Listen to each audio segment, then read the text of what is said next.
Okay, first things first, while trying to make this video, my Switch got banned. Well, kind of. I basically broke my Switch when I was playing with the SD card files and had to do something called a level 3 unbrick. I did not know that this would make my Switch forget its own serial number and ruin its ability to ever go online ever again. Except there's always a way to fix every problem in life, especially in the jailbreaking scene. These guys do not take no for an answer. I called my micro soldering guy. By the way, everybody here needs a micro soldering guy. Literally, if anything breaks in your life or gets water damaged, or even Apple says that your phone is broken and can't be fixed, these guys can fix it and get all your data back every single time, which is what happened to me. When this one broke, he had to do basically an open heart surgery. He did a CPU swap from a donor Switch onto mine, basically making my Switch think that it's the other Switch, giving me a brand new serial number and unbanning my console so I can go online all over again. Booting up, do you see how there's a purple light that now turns green that's inside of my console? That means that it's glitching my Switch. There is a physical mod chip installed there, which I can't show you, otherwise the company that makes this product will be able to strike this video, and oh boy are they good at doing that. It slightly disrupts the CPU startup security check that would normally reject the payload that it's trying to inject into my Switch. So think of it like right before security walks into the party, someone throws a flashbang and then they get stunned and everyone walks right through. This is the boot manager. I press on more configs and I press on Ubuntu Linux.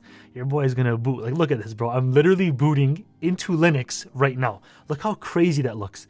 I have Linux working on my Switch, dog. This is insane, bro. This is my Switch running Linux. I'm gonna plug it into my TV with a keyboard and mouse, make it a full-on personal computer. Drop it into the dock, a keyboard and a mouse. This is via USB and this is Bluetooth connected to my Linux Switch machine. If I paste this command into the terminal, we can verify that it's actually running 3840 by 2160. That's 4K running natively off of my Switch. iamLucid.com. Look, we're loading up web pages. Everything's working flawlessly. Let's say we were going to become a member of iamLucid.com, which you easily could by going to the iamLucid.com and pressing join now right here for an example. Just theoretically speaking, you can easily just make your account only $5 a month and you can get so many new perks as a result.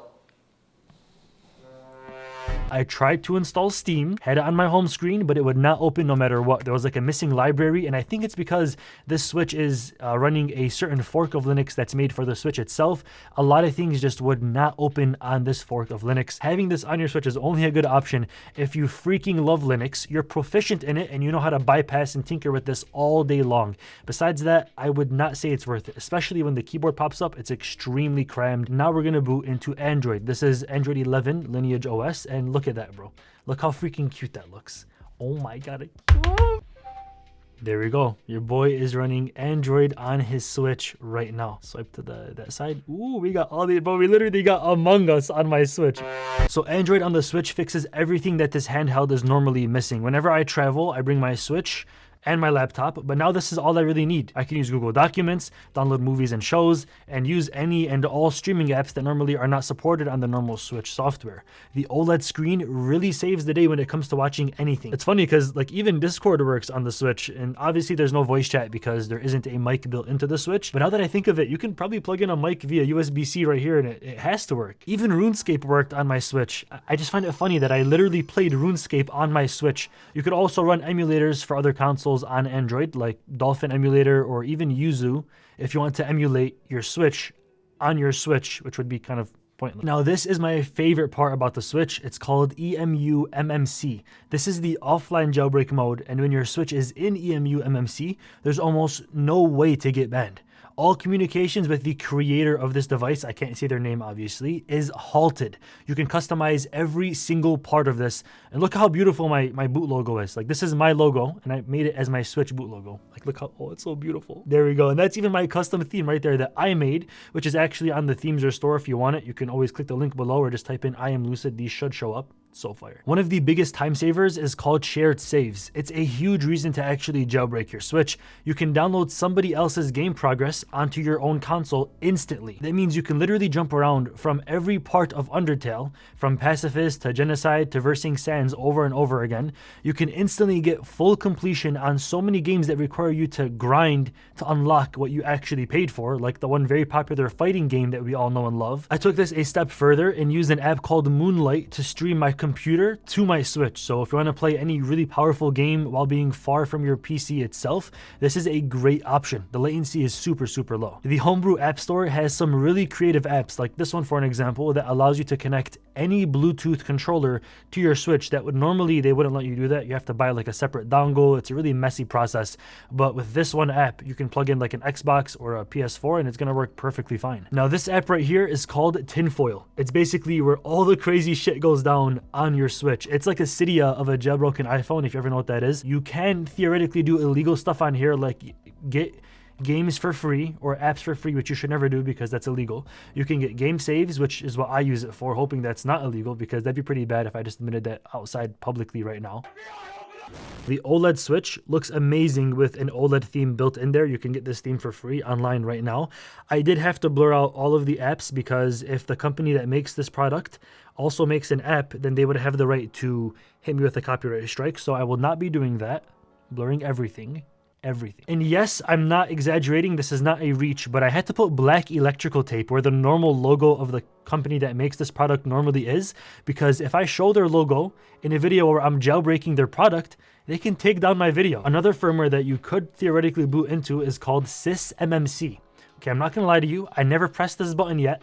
I'm scared to press this button. I'm actually terrified to press sysMMC because if I go on here, it basically is a jailbroken version of your Switch that can also contact the servers of the company that makes the Switch. So you can be online and jailbroken at the same exact time. That's dangerous, bro. Now, at least with the iamLucid, I can't ever go online, so I can't mess up. I can't accidentally press one button that would destroy my Switch and make me permanently console banned, having to do another CPU heart transplant surgery swap like I did last time that costed $100. This actually is possible of doing that, so I will never open up sysMMC. I'm not taking any risk. I love my Switch. I love the ability to go online, which is why I will actually open up something called OFW. That's the original firmware of my Switch. Let me get that open up right now. Now this is basically as if my Switch is, oh, can't show that logo.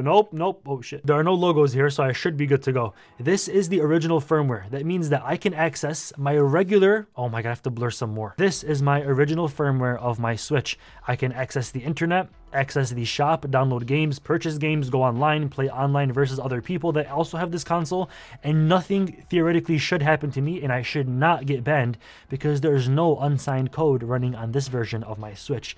It's like we have three options: the offline jailbreak bad guy mode, the online jailbreak risky mode, and the original firmware that I'm on right now, as if nothing ever happened. So the question is this: how do you jailbreak your OLED Switch? I'll be very vague as I answer this. I know a guy. And people online can never sell it as a service. Nobody will ever say publicly, yeah, you know, send me your Switch, give me money, I jailbreak Switches.